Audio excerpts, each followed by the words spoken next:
Everyone, welcome back to my mini blog. আজকের ব্লগে দেখাবো আমি এখন সেনকো গোল্ডে এসেছি, কারণ আমার বোনের 7 মাসের স্বাদ আছে আর ওকে আমরা কিছু গিফট দেবো। কারণ স্বাদের নিমন্ত্রণে আমার আর মায়ের কিছু তো গিফট দিতেই হয়।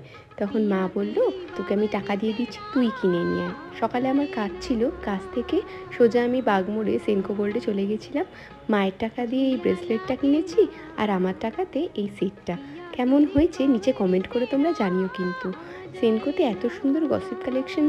আর এই যে বোনটি হাসছে দেখছো, এই আমার ছোটোবেলার পাড়ার বোন, মানে ও আমার সাথেই বড় হয়েছে বলা যেতে পারে। ওর নাম হচ্ছে কৌশানী লাহিড়ী, আর আমরা ওকে লিটিল বলেই ডাকি।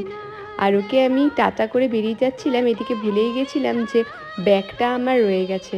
ব্যাগ রেখেই আমি চলে যাচ্ছিলাম, ভাবো। যাই হোক, কেনাকাটা তো ডান। এবার আমি সোজা যাব বোনের বাড়ি বাগুইহাটি। পরের ব্লগে বলবো ওর কেমন লাগলো। তো এখন টাটা।